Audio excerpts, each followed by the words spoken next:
Hi, I'm Rainey. And I'm Jaslyn, and we're the West Gippsland Zone Young Ambassadors for Dressage. As a part of our role as ambassadors for this year, we want to get as many people as possible involved in the flat teams competition. Jaslyn and I have both ridden in the pairs and team of 4 sections at the flat teams competition for the last few years, but this will be our first year competing on our new horses. We've put together some tips and this video to help you ride a successful pairs dressage test. Today we will be riding the pairs test.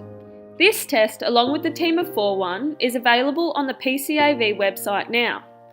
This test will be the one used at the zone and state competitions for this year, so you have lots of time to get to know the test and practice it.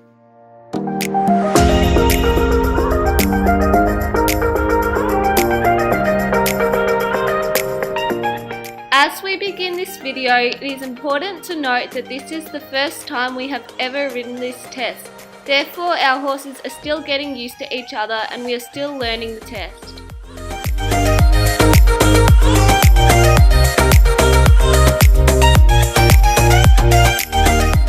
At the zone and state competitions, all of the flat team tests will be completed in a 30 by 60 metre arena, but we are only practicing in a 20 by 60, therefore our 30 metre circles are more like ovals. Don't worry if you only have access to a normal sized arena, because you will find the test rides much easier when you're in the proper sized arena.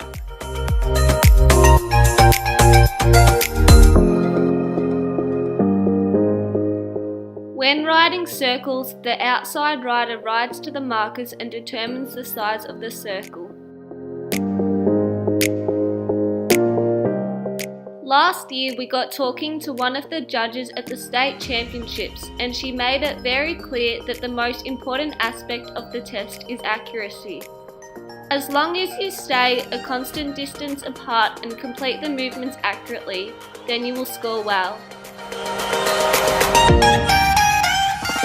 This movement is called a diamond. Even though you split up from your partner, it is important that you are constantly looking across at them to make sure you are still travelling at the same pace and will meet back up at the same time.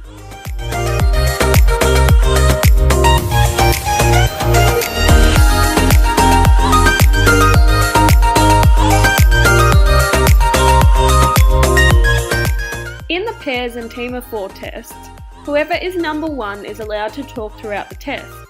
In our case, Rainey is number 1 and counts down all of the transitions we make. Once we have practiced the tests more, I also count down all of our diagonals so that we change them at the same time.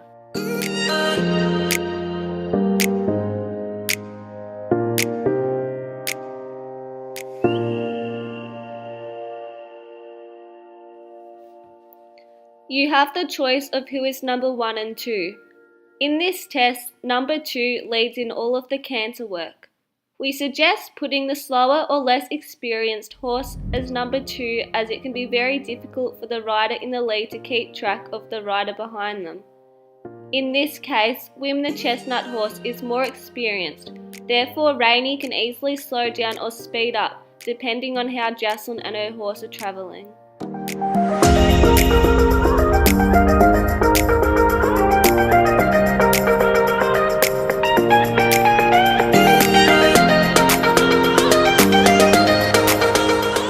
This movement requires you to form a pair between K and A, meaning you need to be together as a pair by the time you get to A.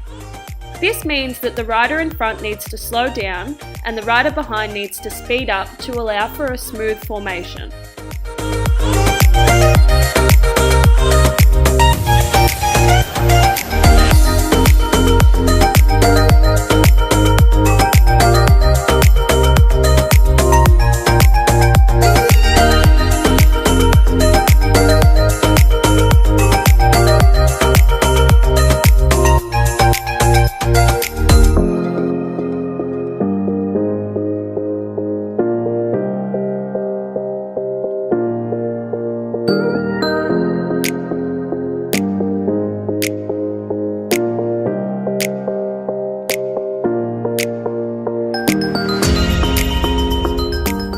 After you halt and salute, you are required to do a wheel. This means that the inside person should do a turn on the forehand whilst the outside person walks a small circle around them.